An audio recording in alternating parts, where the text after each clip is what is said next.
Hello बच्चों, good morning, good afternoon, good evening. मैं अरुण शर्मा आपका अपने इस चैनल फिजिक्स वाला टीचर में स्वागत करता हूं। बच्चों, आज की क्लास में हम स्टार्ट करेंगे mechanics. Mechanics that is very important. इसका हर जगह यूज है। आप अपने चारों तरफ लाइफ में जो भी कुछ देख रहे हैं, जो भी चीज सराउंडिंग देख रहे हैं, वो कहीं ना कहीं मैकेनिक्स से जुड़ी हुई है। मैकेनिक्स इतना इंपॉर्टेंट है, मान के चलिए कि ऑलमोस्ट 30 to 40% क्वेश्चंस आपके मैकेनिक्स से ही आते हैं। आप किसी भी कॉम्पिटिटिव एग्जाम की बात करिए, चाहे वो IIT JEE मेंस हो, चाहे वो IIT JEE एडवांस हो, KVPY हो, ओलंपियाड हो, या आपका नीट हो, एम्स का एग्जाम हो, इन सभी में ऑलमोस्ट 30 to 40% क्वेश्चंस आपके मैकेनिक्स से ही आते हैं। बहुत आसान होता है, सच में बहुत आसान होता है। आसान तो देखिए, फिजिक्स कभी टफ नहीं हो सकती है, ठीक है ना। बस आपको समझना होता है और बहुत ही इंटरेस्टिंग टॉपिक है। आपको बहुत ध्यान से चीजों को समझना है, ठीक है। देखिए, मैकेनिक्स के अंदर एक मैकेनिक्स ब्रॉड वर्ड है, इसमें काफी चीजें यूज होती हैं। बहुत से इसमें चैप्टर्स हैं, जैसे कि kinematics, laws of motion, work energy and power, centre of mass, conservation of momentum, rotational mechanics, gravitation, simple harmonic motion, fluid, ये सब मैकेनिक्स के पार्ट्स हैं। और आपकी जो 12th की फिजिक्स है, इलेक्ट्रोस्टैटिक्स, मैग्नेटिज्म, इन सब में मैकेनिक्स का ही टच है। ये मान के चलिए कि फिजिक्स का जो बेसिक है वो मैकेनिक्स ही है। तो आपको मैकेनिक्स बहुत ध्यान से समझना है, बहुत ही अच्छे समझना है, पूरी प्रैक्टिस करनी है। हम क्या करेंगे इस मैकेनिक्स में, पहले आपका बेसिक लेके चलेंगे, जो बेसिक थ्योरी है, बेसिक कंसेप्ट्स है। उसके बाद जब आपका बेसिक पार्ट ओवर हो जाएगा तो कंपटीशन की तरफ बढ़ेंगे। उसमें आपको हर कंपटीशन के क्वेश्चंस को सॉल्व कराएंगे, उसकी प्रैक्टिस कराएंगे, और आपको फिजिक्स फील होना चाहिए। आपको फील कराएंगे कि क्या है फिजिक्स। इस मैकेनिक्स में या आगे किसी भी चैप्टर्स में आपको वो सब कुछ दूंगा जो बड़े बड़े कोचिंग्स में आपको मिलती है। कोटा में जो पढ़ाया जाता है वो आपको सब कुछ दूंगा, वो आपको सब कुछ घर बैठे ही मिलने वाला है। तो चलो स्टूडेंट, स्टार्ट करते हैं हम लोग मैकेनिक्स के बारे में। मैकेनिक्स को हम लोगों को कैसे पढ़नी है, ओके। चलिए, तो हम बात कर रहे हैं मैकेनिक्स, ठीक। अगर हम मैकेनिक्स में देखें, मैकेनिक्स में क्या क्या होता है। मैकेनिक्स में बेसिकली हम लोग बात करते हैं कि बॉडी रेस्ट में है या बॉडी मोशन में है, ठीक है। रेस्ट में है तो कैसे रेस्ट में है, मोशन में है तो किस तरह से मोशन में है। तो बेसिकली यहां पे हम लोग रेस्ट और मोशन कि कोई भी ऑब्जेक्ट, कोई भी पार्टिकल, ऑब्जेक्ट, कोई बॉडी, कोई सिस्टम रेस्ट में है कि मोशन में है, हम उसकी बात करेंगे। अच्छा, इस रेस्ट और मोशन को हम लोग फिर से 3 पार्ट में डिवाइड कर रहे हैं, ठीक है। तो 3 पार्ट में पहली तो बात आ गई स्टैटिक्स, सेकंड बात करेंगे काइनेमैटिक्स,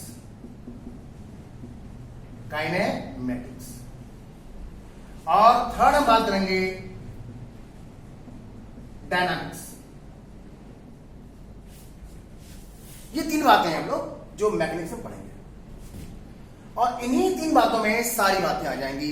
पूरी मैकेनिक्स से रिलेटेड जो भी चीजें हैं, जितने भी मोशन है, वो सब इसी में आ जाएंगे। स्टैटिक्स क्या होता है?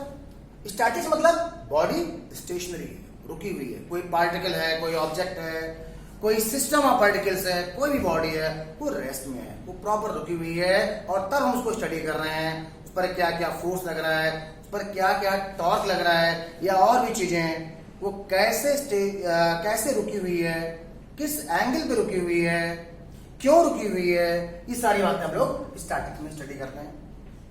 काइनेमैटिक्स क्या होता है? काइनेमैटिक्स में हम बॉडी के या पार्टिकल के या सिस्टम के रेस्ट और मोशन दोनों कंसेप्ट की बात करते हैं, ठीक है। बॉडी रेस्ट में होगी या मोशन में होगी, तो बस स्टडी करेंगे हम। हमें ये कारण नहीं पता होगा कि बॉडी रेस्ट में है तो क्यों रेस्ट में है, या फिर अगर मोशन में है तो क्यों मोशन में है, हम ये नहीं पता होगा। So what is kinematics? Kinematics is the branch of physics in which we study about the concept of rest and motion without knowing the cause. हमें उसका कारण नहीं पता होगा। ठीक है, तो हम यहां बात करेंगे rest and motion, rest and motion के कंसेप्ट पढ़ेंगे। इसमें हमको इसका रीजन नहीं पता होगा, जैसे कि बॉडी की वेलोसिटी, बॉडी का एक्सेलरेशन, ठीक है, या फिर एक्सेलरेशन किस रेट से चेंज हो रहा है, या फिर उसका डिस्टेंस कितना है, उसने डिस्प्लेसमेंट कवर कितना किया, या फिर उस बॉडी का मोशन किसी और बॉडी के रिस्पेक्ट में क्या है। हम किसी और बॉडी पे बैठ के किसी एक और बॉडी को ऑब्जर्व करें, उससे रिलेटेड मोशन। ठीक है, डायनामिक्स क्या होता है? डायनामिक्स भी एक तरह से काइनेमेटिक्स ही है, बट बस फर्क ये होता है कि हमें यहां पर रीजन पता होता है। जैसे कि बॉडी रेस्ट में है तो क्यों रेस्ट में है हमको ये पता होगा, मोशन में है तो क्यों मोशन में है हमको ये चीज पता होगा। So it is also the branch of physics in which we study about the concept of rest and motion with reason. Okay, so यहां पर क्या लिखते हैं हम लोग, यहां पे हम बात करेंगे rest and motion and reason is unknown या without knowing cause, without knowing cause। यहां पर rest and motion concept with reason हम लोग ये यहां पे स्टडी करते हैं।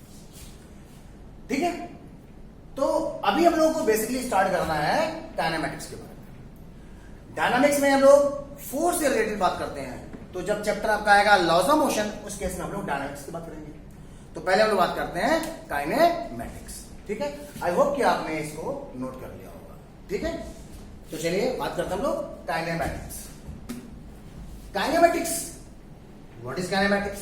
अभी आपको बताया, kinematics is basically the study of concept of rest and motion without knowing the reason, without knowing the cause।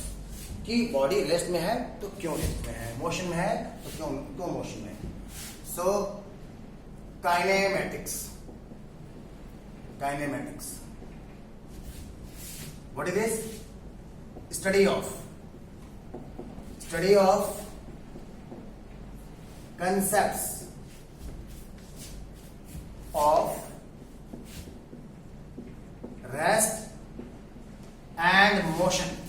rest and motion without knowing its cause। ठीक है, तो अब बात करते हैं हम लोग रेस्ट क्या है, मोशन क्या है। रेस्ट और मोशन के बारे में तो आप बहुत पहले से पढ़ते आ रहे हैं। ठीक है, तो बस उसी को हम लोग थोड़ा सा और आगे बढ़ाएंगे और समझेंगे कि रेस्ट और मोशन का कंसेप्ट क्या है। देखो, बात करते हैं हम लोग रेस्ट एंड मोशन। चलिए इसकी बात करते हैं। आप ऐसे देखो, ये पेन आपको किस में दिख रहा है? रेस्ट में दिख रहा है। ठीक, आपके चारों तरफ जो बेंचेस हैं, दीवारें हैं, सीट है, आपके बुक्स है, वो सब आपको रेस्ट में दिख रही है। क्यों दिख रही है रेस्ट में? उसका कारण है। अच्छा, अभी बताते हैं कारण क्या है। अगर आप घर से बाहर निकलो, क्लास से बाहर निकलो, तो आपको रोड पर कार चलती दिखाई देगी और जो मोटर गाड़ियां वो चलती दिखाई देंगी। वो आपको मोशन में दिख रहा है। मोशन में क्यों दिख रहा है? उसके पीछे भी कारण है। अब ये बताइए, पहला क्वेश्चन, कि ऐसी क्या चीज है जिसको आप कह सकते हो कि वो कंप्लीट रेस्ट में है? सोचिए, ऐसी क्या चीज है जिससे आप बोल सकते हो कि कंप्लीट रेस्ट में है? चलिए आपको मैं बताता हूं। आप सन को देखते हैं, स्टार को देखते हैं, सन और स्टार आपको उसमें रेस्ट में दिखाई देते हैं, ठीक है। लेकिन आपको पता है कि जो सन है वो भी मूव कर रहा है, वो भी मोशन में है। अर्थ सन के चारों ओर मूव कर रही है। जिस तरह से अर्थ सन के चारों ओर मूव कर रही है, ऐसे ही सन भी किसी फैमिली का मेंबर है। सन किसी और बड़े स्टार के चारों तरफ मूव कर रहा होगा, वो अपनी गैलेक्सी में मूव कर रहा होगा, वो गैलेक्सी कहीं और मूव कर रही होगी। तो अच्छा चलो उसको छोड़ो, अगर आप ये देखो, आप अपने आप को रेस्ट में फील कर रहे हो। अगर आप चेयर में बैठे हो तो आप रेस्ट में हो, बट क्या आप सच में रेस्ट में हो? नहीं। चेयर किस पर है? अर्थ के ऊपर। अर्थ मोशन में है, तो आप तो रेस्ट में हुए ही नहीं, आप भी मोशन में हुए। तो सच्चाई यह है कि इस पूरे यूनिवर्स में कोई भी चीज एब्सोल्यूट रेस्ट में नहीं है।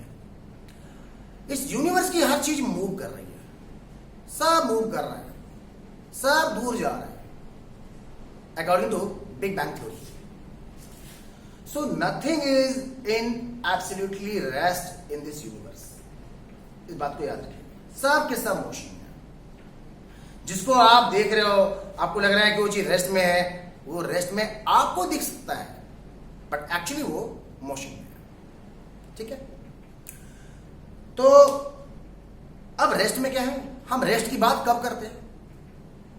हम रेस्ट की बात करते हैं अपने आप को देख के, अपनी सराउंडिंग चीजों को देख के। ये सराउंडिंग क्या है? What is surrounding? बेसिकली हमने चारों ओर देखा, मेरे सामने क्या है? कैमरा है, मेरे हाथ में पेन है, चारों तरफ दीवारें हैं, छत है, ये सब चीजें सराउंडिंग हो गई। तो हम जब रेस्ट की बात करते हैं तो हम सराउंडिंग के रिस्पेक्ट में बात करते हैं। अब किसी बॉडी को हम रेस्ट में कब बोलेंगे? जब वो बॉडी सराउंडिंग के रिस्पेक्ट में अपनी पोजीशन चेंज नहीं कर रही हो। एग्जाम्पल, कैमरा सामने, मैं यहां, दोनों ऑब्जेक्ट हैं, दोनों के बीच में कुछ सेपरेशन है, कुछ डिस्टेंस है। अब डिस्टेंस के, ये जो डिस्टेंस है ये टाइम के रिस्पेक्ट में चेंज नहीं हो रहा है।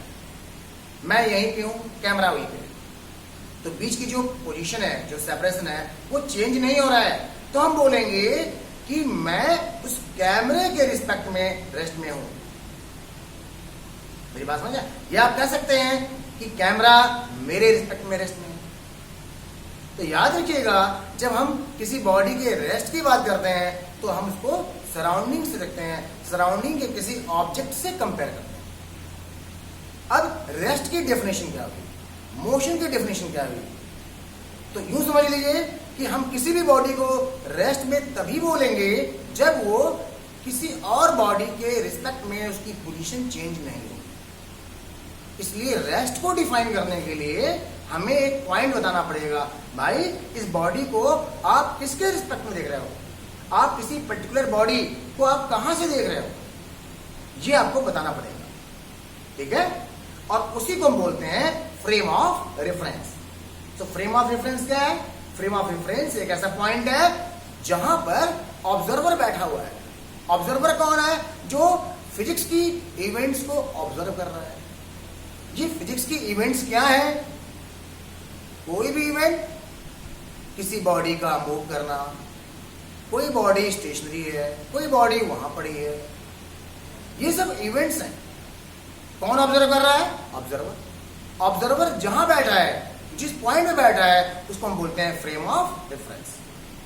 तो रेस्ट और मोशन को डिफाइन करने के लिए अगर हम सराउंडिंग की बात कर रहे हैं, अगर मुझे अपने सराउंडिंग में रेस्ट और मोशन की बात करेंगे हम, तो हमें कोई ना कोई ऑब्जर्वर डिसाइड करना पड़ेगा। और ऑब्जर्वर जिस पॉइंट पे बैठा है, जहां पे है, जहां से ऑब्जर्व कर रहा है, उसको हम बोलते हैं frame of reference. Okay, example, suppose कि ये पेन रेस्ट में कौन देख रहा है? मैं देख रहा हूं। तो मैं बोलूंगा the pen is at rest from of reference. Okay, ये पेन अरुण के फ्रेम से देखा जाए तो रेस्ट में है। लेकिन अगर बाहर या मान लीजिए कि कोई स्टूडेंट मूव कर रहा है और मूव करते करते उसको देखा तो वो इसको रेस्ट में नहीं बोलेगा। मेरी बात समझ आएगी आपको? तो चलिए हम लोग इसकी रेस्ट और मोशन की जो डेफिनेशन है वो हम लोग यहाँ पे मेंशन करते हैं। तो बेसिकली अगर हम रेस्ट की बात करते हैं तो रेस्ट का मतलब है रेस्ट। कब हम किसी बॉडी को रेस्ट बोलेंगे? If the position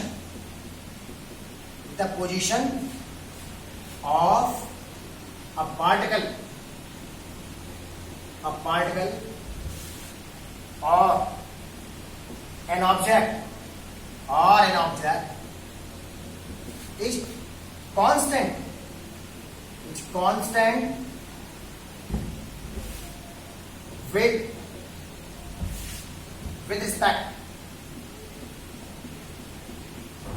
with respect to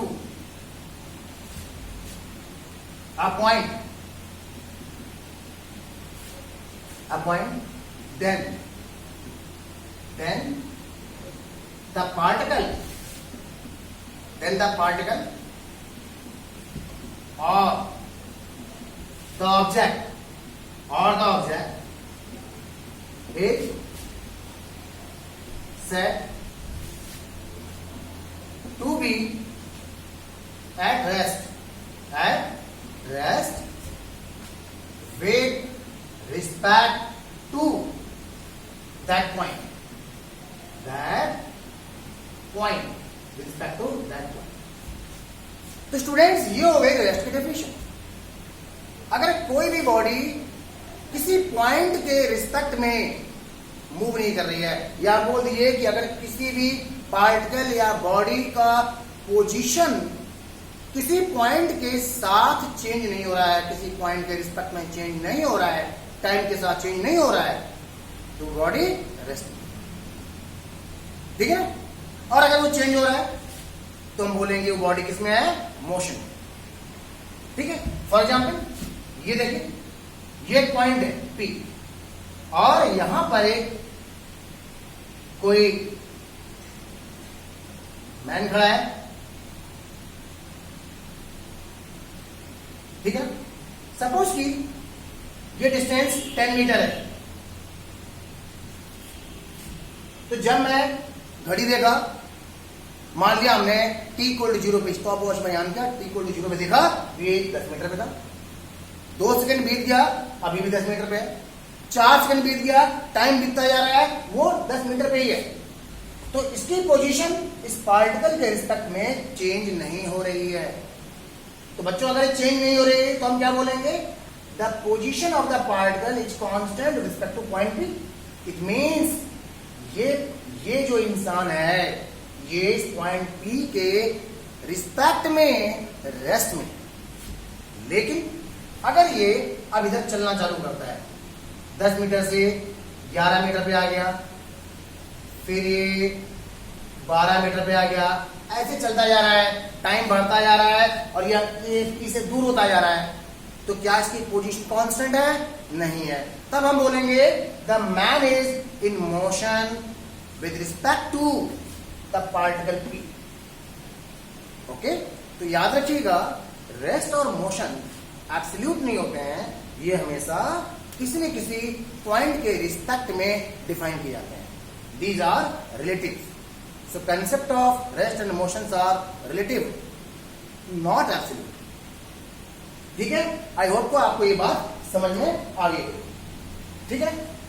तो आप जब भी आप कभी कहीं भी जाएं, मान लिया आप ट्रेन में बैठते हैं, आप देखेंगे कि ट्रेन में आपके सामने वाला बंदा आपसे बैठ के बातचीत कर रहा है, वो आपको रेस्ट में देखिएगा। क्यों रेस्ट में देखिएगा?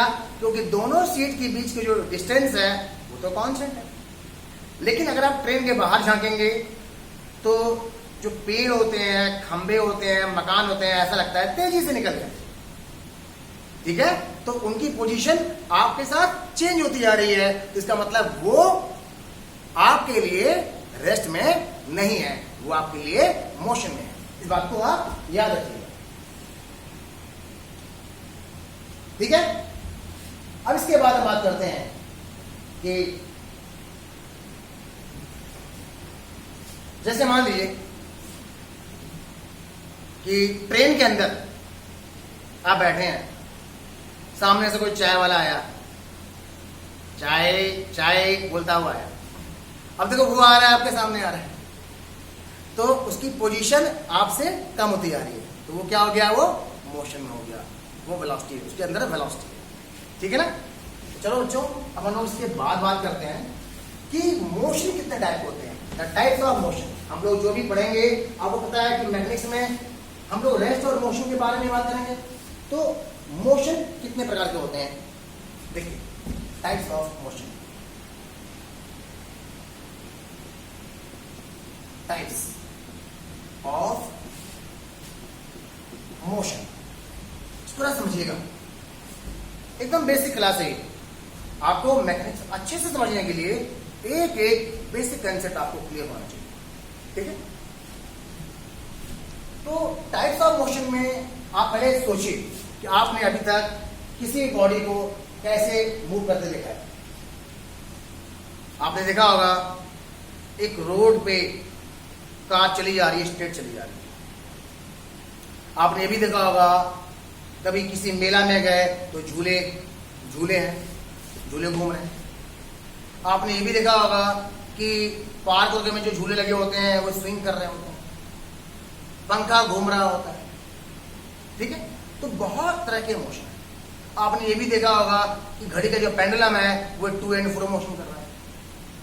तो जितने भी मोशन है उन मोशन को बेसिकली कुछ कैटेगरीज में डिवाइड किया गया है। वो कौन कौन से हैं, सबसे पहले बात करते हैं टाइप ऑफ मोशन में। नंबर 1,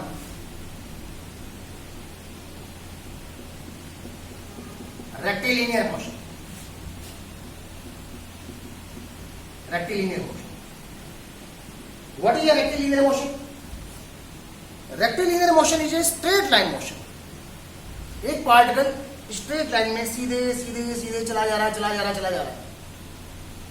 वो हो गया रेक्टिलिनियर मोशन। तो जब भी रेक्टिलिनियर मोशन आ जाए, इसका मतलब है that is motion in a straight line, in a straight line. ये पार्टिकल है, कोई पॉइंट है, let the point is O।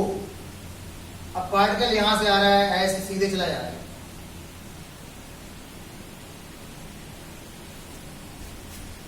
ये रेक्टिलिनियर मोशन। या हो सकता है इधर जाए,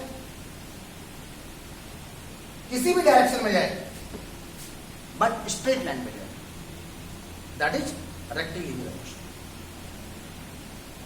इसी को हम लोग ट्रांसलेशनल मोशन भी कहते हैं, और translational motion, translational motion, motion in straight line, ये भी ट्रांसलेशनल मोशन। लेकिन क्या कुछ फर्क है? थोड़ा सा फर्क है। जब हम किसी टाइनी ऑब्जेक्ट की बात करते हैं, किसी पार्टिकल की बात करते हैं, तो उसके लिए ये वर्ड बेटर होगा, रेक्टिलिनियर मोशन। लेकिन जब कोई सिस्टम ऑफ पार्टिकल्स, कोई बड़ी बॉडी जो तमाम छोटे छोटे छोटे पार्टिकल से मिलकर बनी हुई है, अगर हम उसके लिए बात करेंगे, then the proper word will be translation motion। ठीक है। तो इसको हम बात करते हैं, ये किसके लिए है? For a particle, for a particle,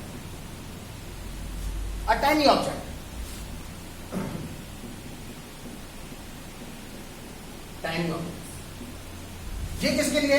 also it is a motion in straight line, ये भी स्ट्रेट लाइन मोशन है, स्ट्रेट लाइन मोशन, बट किसके लिए? For a system of particles, system of particles, किसी बड़ी बॉडी, जैसे ट्रेन जा रही है, उसके लिए बोल सकते हैं। ये डस्टर है, ये डस्टर ऐसे स्ट्रेट लाइन में जा रहा है, इसको हम बोल सकते हैं कि it is doing a translation motion. एक कार जा रही है रोड पे, वो कौन सा मोशन कर रही है? ट्रांसलेशन मोशन कर रही है। ठीक है, समझ में आ गया सबको? अच्छा, दूसरी वैरायटी देखिए, कोई बॉडी गोल गोल घूम रही है। अगर गोल गोल घूम रही है, ठीक है, जैसे आपने देखा होगा पंखा घूम रहा है, मेले में लगा हुआ झूला, हवाई झूला होता है ना बड़ा सा, वो घूमता रहता है, वो भी सर्कुलर मोशन कर रही है, सर्कुलर ट्रैक पे जा रही है। पेंडुलम देखो चल तो रही है सर्कुलर ट्रैक पे, भले ही टू एंड फ्रो मोशन कर रही है, तो क्या हुआ, चल तो रही है सर्कुलर ट्रैक पे, तो वो भी सर्कुलर मोशन। ठीक है, तो अगली वैरायटी है बच्चों नंबर 2, उसे हम बोलेंगे सर्कुलर मोशन। तो सर्कुलर मोशन क्या हुआ?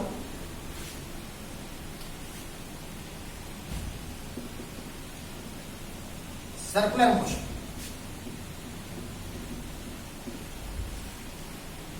एक सिंपल सी बात है,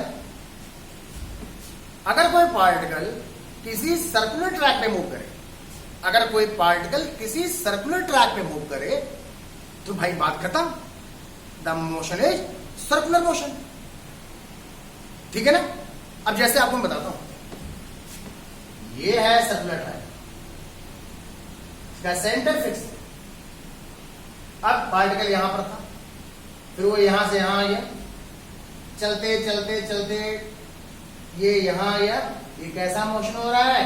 ये सर्कुलर मोशन हो रहा है। आप किसी सर्कुलर ट्रैक पे दौड़ना चालू कर दो, तो कैसा मोशन हो गया? सर्कुलर मोशन हो गया। ठीक है, तो सीधी बात है, लिख देता हूं, if a particle is moving on a circular track, but एक बात ध्यान देना, यहां पे इंपॉर्टेंट बात है, सर्कुलर ट्रैक जिसका सेंटर फिक्स्ड हो। यस, जिसका सेंटर फिक्स हो। अच्छा, ये बात मैंने क्यों बोली अभी बताओ, बट फिलहाल अभी आप ध्यान दो, if a particle is moving on a circular track whose center is fixed is known as, क्या लिखता हूं मैं? Circular motion. सर्कुलर मोशन के साथ ही एक और वर्ड आता है, रोटेशनल मोशन। रोटेशनल मोशन, अब सर्कुलर मोशन और रोटेशनल मोशन क्या है? एकदम वही डिफरेंस है जो आपने अभी रेक्टिलिनियर मोशन और ट्रांसलेशन मोशन में देखा है। अगर कोई पार्टिकल है, टाइनी ऑब्जेक्ट है, वो गोल गोल घूम रहा है किसी पॉइंट के चारों तरफ, तो हम बोलेंगे सर्कुलर मोशन। बट अगर कोई बड़ी बॉडी है, अगर कोई सिस्टम ऑफ पार्टिकल्स और वो किसी फिक्स पॉइंट के चारों तरफ गोल गोल घूम रहा है, तो हम उसे बोलेंगे रोटेशनल मोशन कर रहा है। तो सर्कुलर मोशन, और इसी को हम आगे बोलेंगे यहां पर, और रोटेशनल मोशन। ये रोटेशनल मोशन किसके लिए होता है? For a system of particles. आप कह सकते हैं सर्कुलर मोशन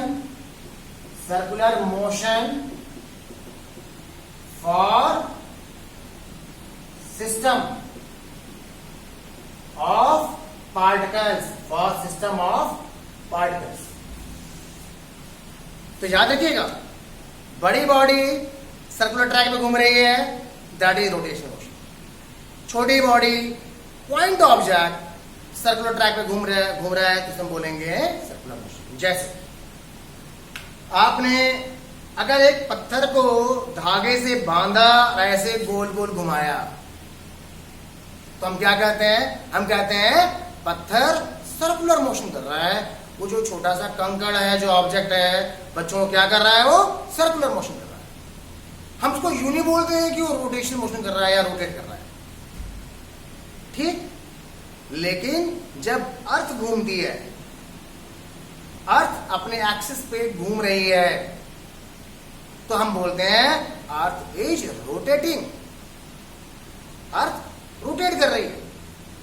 अब समझना, अगर अर्थ सूरज के चारों ओर घूम रही है, सन के चारों ओर घूम रही है, तो यहां पर हम क्या बोलेंगे? यहां पे बोलेंगे अर्थ ऑर्बिटल मोशन कर रही है, अर्थ अपने ऑर्बिट में चल रही है, सर्कुलर मोशन कर रही है। क्यों यहां पे सर्कुलर क्यों बोलेंगे भाई?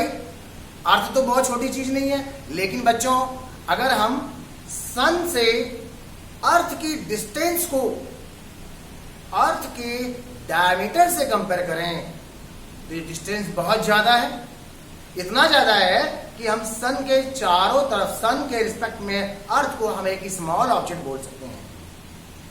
तो हम कहते हैं अर्थ ऑर्बिटल मोशन कर रही है या सर्कुलर मोशन कर रही है।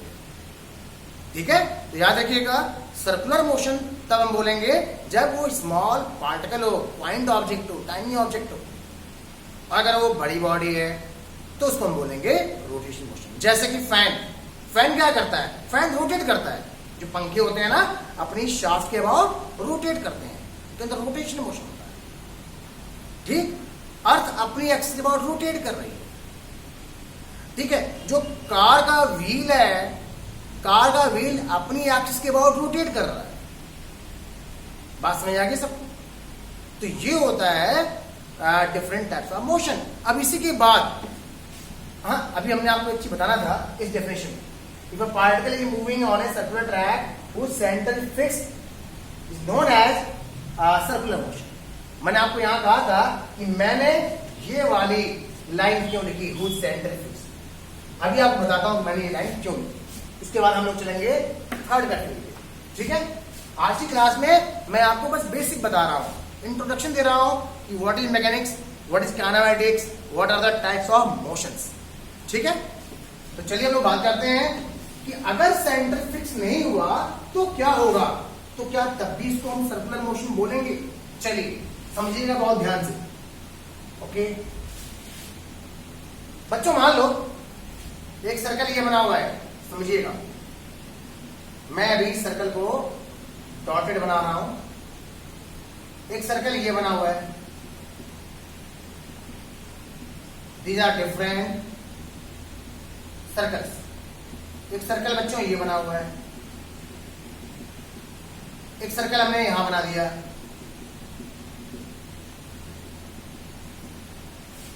एक सर्कल हमने ये बना दिया।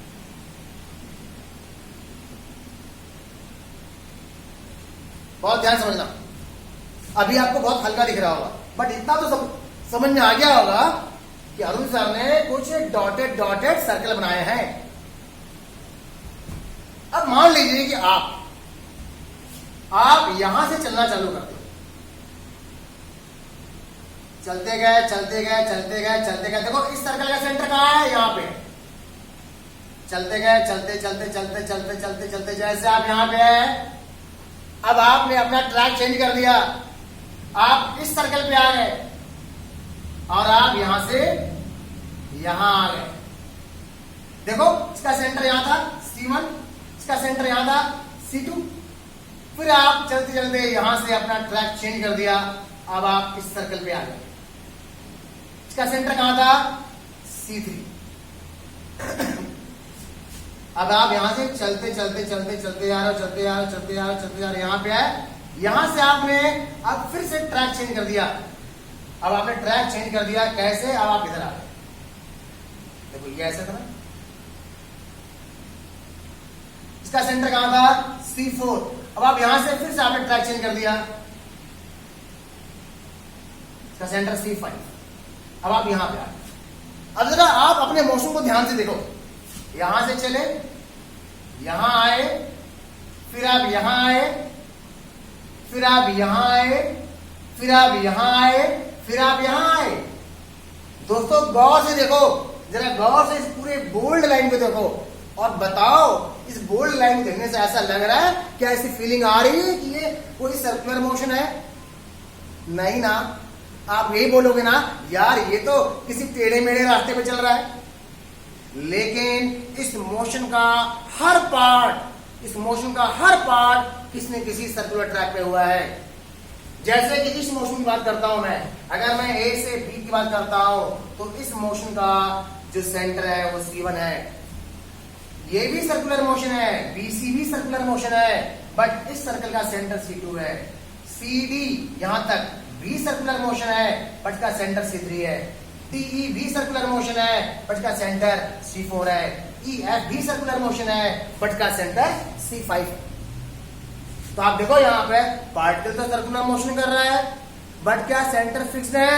नहीं है, इसलिए मैं इस ओवरऑल मोशन को सर्कुलर मोशन नहीं बोलूंगा।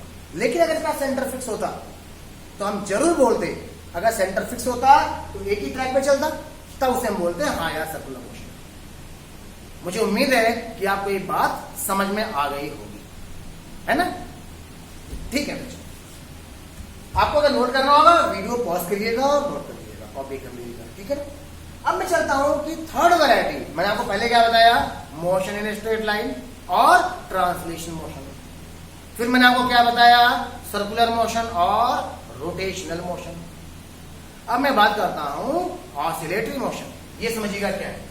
Number 3 oscillatory motion, oscillation type 3।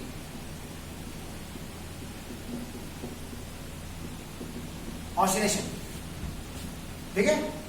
ये ऑसिलेशन क्या होता है, ये ऑसिलेटरी मोशन क्या होता है, समझना चाहिए।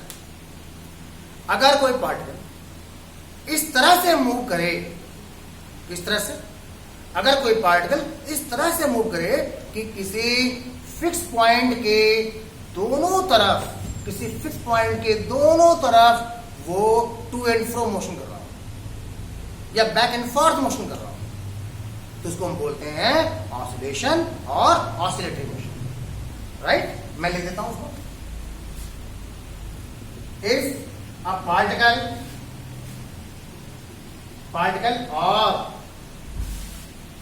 an object is moving in such a way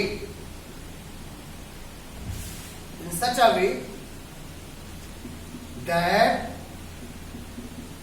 it performs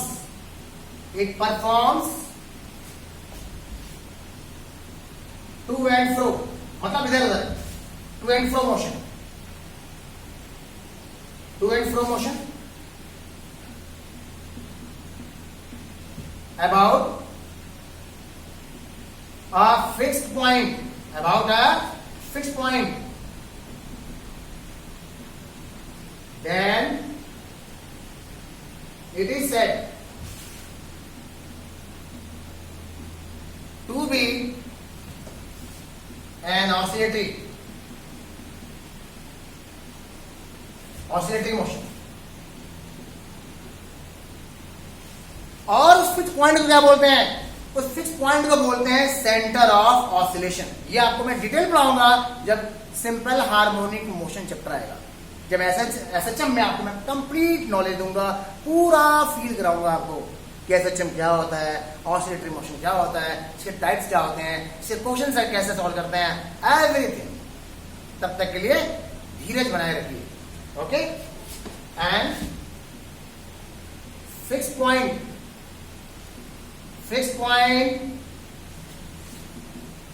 is known as center of oscillation, ठीक है बच्चों? अब जैसे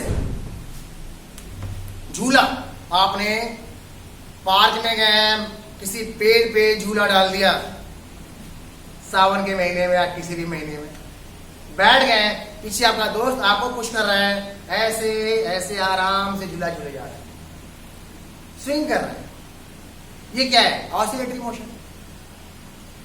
एक बॉब लिया, अरे भाई बॉब नहीं मिल रहा है, कंकड़ ले लो, पत्थर ले लो, उसको रस्सी से बांधो, ऐसे लटका दिया और ऐसे ऐसे घुमाना चालू कर दिया। क्या है वो? Oscillatory motion. ऑसिलेटरी मोशन भी है और एक बिहेवियर भी। अगर कोई हैबिट, आपकी कोई बिहेवियर, जो आदत है, कोई बिहेवियर है आपका, वो रिपीट होता जा रहा है। जैसे कि आप रोज सुबह 6 बजे उठ के चाय पी रहे हो, तो आपकी आदत ऑसिलेट कर रही है ना? तो ये बिहेवियर भी होता है। फिजिक्स का टर्म्स तो है ही, बट इसको हम लोग लिटरेचर में भी यूज करते हैं। ठीक है, तो ये हो गया ऑसिलेटरी मोशन। अब ऑसिलेशन के बाद इसी से मिलता जुलता एक वर्ड और आता है, वाइब्रेशनल मोशन। ये वाइब्रेशन क्या होता है? बस यूं मान लो उसी का दूसरा भाई है। कैसे? जब हम ऑसिलेशन की बात करते हैं तो चीजें थोड़ी सी स्लो होती है, ऐसे ऐसे। बट अगर ये बहुत फास्ट हो जाए, ऐसे से हो जाए, तो ये हो जाएगा वाइब्रेशन। मतलब हम कह सकते हैं कि जब फ्रीक्वेंसी कम होती है तो वो ऑसिलेटरी मोशन है, और जब फ्रीक्वेंसी ज्यादा हो जाती है तो उसे हम बोलते हैं वाइब्रेशन मोशन। जैसे मोबाइल फोन, जब कॉल आती है तो हम ये तो नहीं बोलते हैं ना कि मोबाइल फोन आपका ऑसिलेट कर रहा है। क्या बोलते हैं? अरे यार फोन वाइब्रेट कर रहा है। ठीक है, तो वहां पे फ्रीक्वेंसी बहुत ज्यादा होती है। इसी तरह से जब झूला झूलते हैं तो हम क्या ऐसे बोलते हैं, मैं झूले पे वाइब्रेट कर रहा हूं? नहीं, हम बोलते हैं यार ऑसिलेट कर रहा है, ऑसिलेशन है वहां पर, क्योंकि फ्रीक्वेंसी कम है। तो हम ऐसे कह सकते हैं, मैं इसको मिटा रहा हूं बच्चों, कि वाइब्रेशनल मोशन। तो वाइब्रेशनल मोशन क्या है? It's a type of oscillatory motion with higher frequency. Okay, तो वाइब्रेशनल मोशन, वाइब्रेशनल मोशन क्या है? It's a type of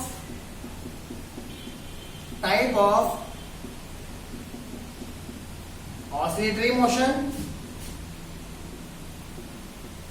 with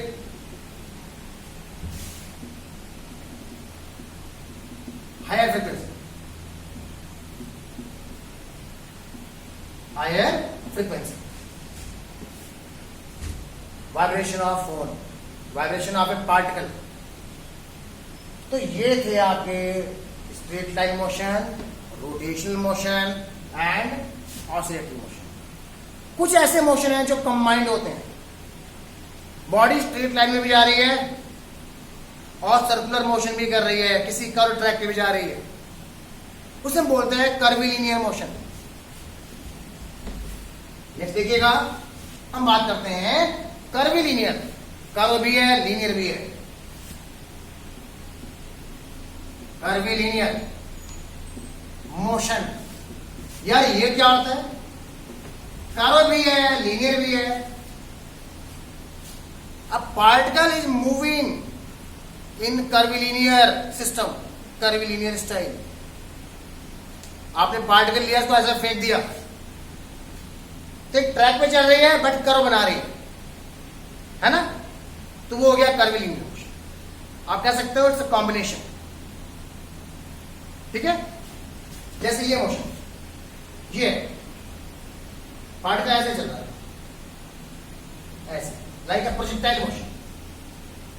इधर गया, इधर गया, ऐसे आया, ऐसे आया, तो ये हो गया कर्विलिनियर मोशन। ठीक है बच्चों, तो ये तो थे आपका डिफरेंट टाइप के मोशन इन मैकेनिक्स। अब हम बात करने जा रहे हैं हमारे काइनेमैटिक्स में हमें किस तरह से मोशन को स्टडी करना है, क्या क्या वैरायटी है, कैसे पढ़ना है। ओके, सो नाउ हम बात करते हैं मोशन इन काइनेमैटिक्स। चलिए, मतलब अब हम पर्टिकुलर चैप्टर की बात करने जा रहे हैं। देखिए, काइनेमैटिक्स को अब हम फिर से क्लासिफाई करने जा रहे हैं। इसमें हम पहले बात करते हैं according to direction, direction of motion, according to direction of motion. बच्चों समझना, इसके अकॉर्डिंग 3 टाइप्स के मोशन है। फर्स्ट है 1 डायमेंशनल मोशन। 1D मोशन कह सकते हैं इसको। डी मतलब है dimensional, one dimensional, dimensional, one dimensional motion, 1D motion. Second 2D motion,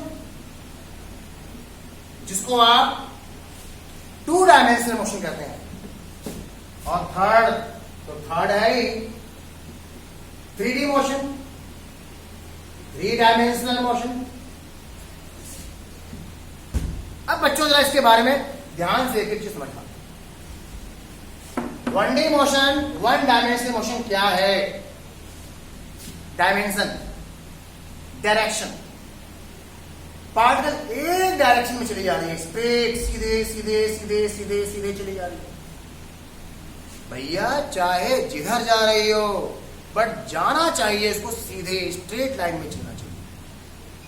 अगर ऐसा है तो वो 1D motion, that is the motion in a straight line. वो रेक्टिलिनियर मोशन है। तो मेन पहचान क्या हो गई? पार्टिकल के मोशन की डायरेक्शन चेंज नहीं होनी चाहिए। इसमें डायरेक्शन कांस्टेंट होता है, भले इसकी वेलोसिटी चेंज हो, स्पीड चेंज हो, लेकिन डायरेक्शन चेंज नहीं होना चाहिए। अगर ऐसा है तो वो हो गया 1D मोशन, और इसी को आप कहते हैं स्ट्रेट लाइन मोशन। तो मैं लिख देता हूं यहां पर, that is particle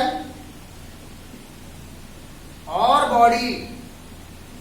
body moves in a straight line, in a straight line. आप ये भी कह सकते हैं कि उसके मोशन की डायरेक्शन चेंज नहीं होनी चाहिए। The direction of motion must be constant. Okay, अब बच्चों चलो यहां पे आते हैं। 2D motion, 2 dimensional motion. यार ये क्या होता है जरा समझना। ये एक सर्कुलर ट्रैक है, पार्टिकल ऐसे चल रहा है, यहां आया, फिर ये यहां आया, फिर ये यहां आया, फिर ये यहां आया।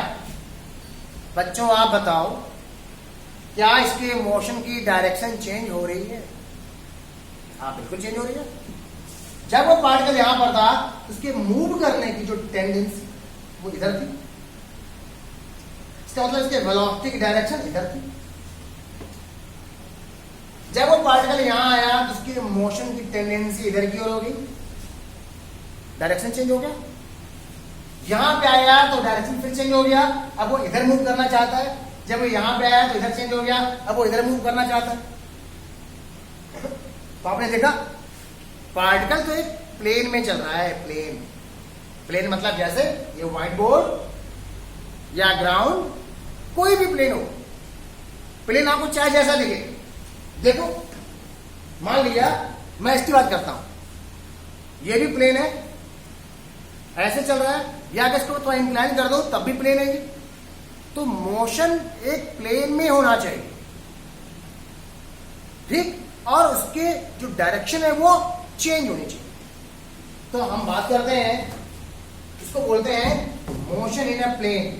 Motion in a plane, motion in a plane को हम बोलते हैं 2D मोशन। जैसे कि सर्कुलर मोशन हो गया, या फिर आपने किसी पार्टिकल को प्रोजेक्ट कर दिया तो पैराबोलिक मोशन बनाएगा। जैसे आप एक पत्थर लीजिए, उसको आप ऐसे फेंक दो तो उसका पाथ कैसा होगा? उसका पाथ बच्चों ऐसा हो जाएगा ना, ऐसा। आपने यहां से फेंका, अब ये इधर जा रहा है, फिर इधर जाएगा, फिर हाईएस्ट पॉइंट पे जाएगा, फिर लौट के आएगा। तो देखो, ये भी एक प्लेन बना रहा है। ये इससे 2D मोशन, ये मोशन इन प्लेन हो गया। हम लोग इसको भी बहुत डिटेल में पढ़ेंगे, बढ़िया से पढ़ेंगे हम लोग, और काइनेमेटिक्स के अंदर ही पढ़ेंगे, ठीक है। फिर हम बात करते हैं 3D मोशन। अब एक बात समझना, यहां पर सिर्फ एक डायरेक्शन यूज हुई थी। जैसे ये पार्टिकल ऐसे चला जा रहा है, तो यहां से स्टार्ट किया था, इधर आया, फिर इधर आया, फिर इधर आया, ये एक डायरेक्शन यूज हो रही थी। यहां पे देखो, यहां पे 2 डायरेक्शन यूज हो रही है। कैसे? अगर मैं इसको ऐसे कर देता हूं, एक्स और वाई। तो पार्टिकल देखो अगर यहां पे है यहां पे, ये एक्स है और ये वाई, एक्स हो गया ये वाई हो गया।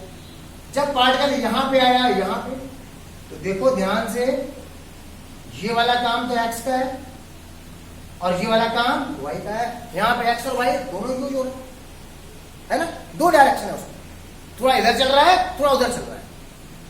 बच्चों मेरी बात समझना, यहां पे इधर भी चल रहा है उधर भी चल रहा है, लेकिन यहां पर इधर भी जाएगा उधर भी जाएगा और ऐसे भी जाएगा। यहां पे तीन डायरेक्शन यूज हो रहे हैं, 3D मोशन है।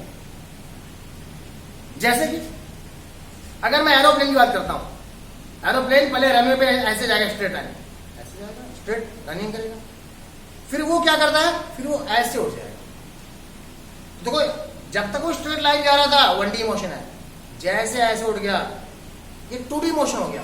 और साथ में अगर वो ऐसे कर लिया, मतलब ऐसे आया ऐसे उड़ गया फिर ऐसे उड़ गया, डायरेक्शन चेंज कर दिया, तो देखो एक्स भी हो गया वाई भी हो गया जेड भी हो गया, ठीक है ना। डिस्टेंस लेंथ भी हो गई और ऊंचाई भी हो गई और थोड़ा साइड में भी डिफ्लेक्शन हो गया, तो 3D मोशन हो गया।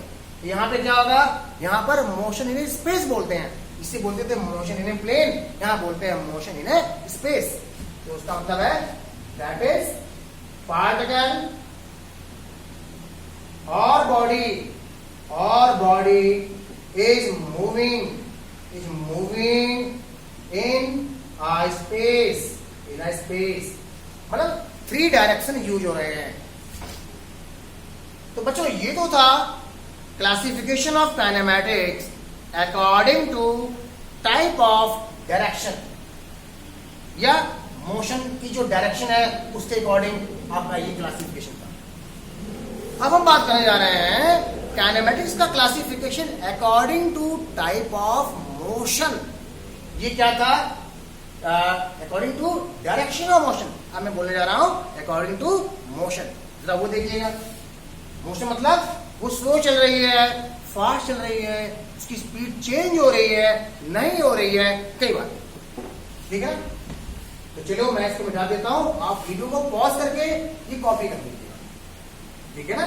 बार बार इसको वॉच करिएगा, ये बेसिक क्लास है, ये आपको समझना बहुत जरूरी है। तो इसमें हम क्या करते हैं, kinematics according to type of motion. इसको बच्चों बेसिकली हम लोग 2 पार्ट्स में डिवाइड कर रहे हैं, 2 parts. First is uniform motion, second is very clear, क्या होगा, non uniform motion. Uniform motion and non uniform motion क्या होता है, समझना ये बात। यूनिफॉर्म मोशन का मतलब है पार्टिकल चुपचाप सीधे चला जा रहा है और उसकी स्पीड चेंज नहीं हो रही है, पार्टिकल की वेलोसिटी कांस्टेंट है। भैया वेलोसिटी के 2 पार्ट होते हैं, स्पीड एंड डायरेक्शन। तो स्पीड भी कांस्टेंट है, डायरेक्शन भी कांस्टेंट है। मतलब यूनिफॉर्म मोशन बोले तो particle is moving in a straight line with constant speed, इसकी वेलोसिटी चेंज नहीं हो रही, सीधे चला जा रहा है, उसकी स्पीड ना इंक्रीज हो रही है ना डिक्रीज हो रही है, ना उसका डायरेक्शन चेंज हो रहा है, सीधे चुपचाप चला जा रहा है, दैट इज यूनिफॉर्म मोशन। तो मैं यहां पे नोट करता हूं, that is particle is moving with constant speed in a straight line,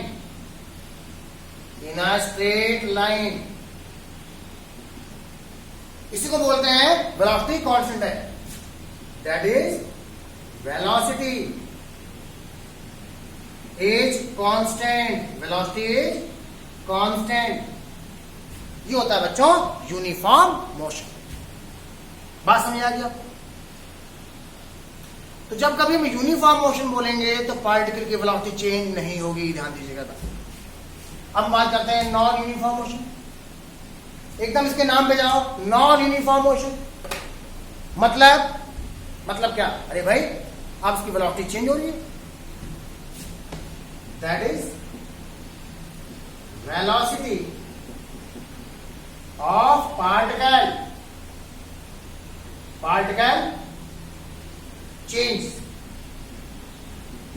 is changing या is varying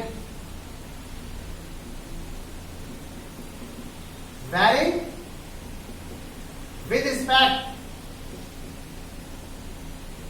to time के साथ साथ उसकी वेलोसिटी चेंज होती जा रही है, तो उसे बोलेंगे नॉन यूनिफॉर्म मोशन। अब नॉन यूनिफॉर्म मोशन के भी हम दो पार्ट करते हैं। एक होता है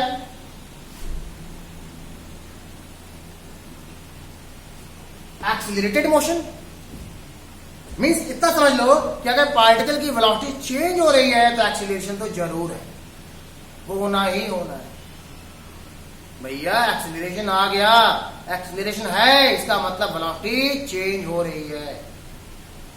अब अगर एक्सीलरेशन भी चेंज हो गया तो एक अलग बात हो जाए।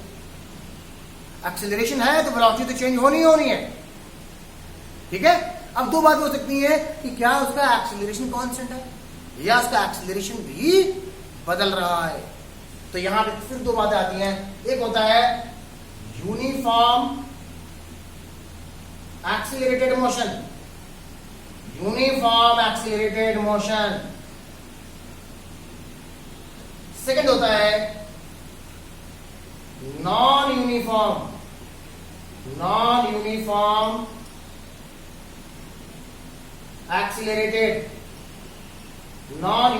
Accelerated motion. मतलब समझ गए, यहां पर एक्सीलरेशन कांस्टेंट है और यहां पर एक्सीलरेशन वैरी कर रहा है। मैं लिख देता हूं एक्सीलरेशन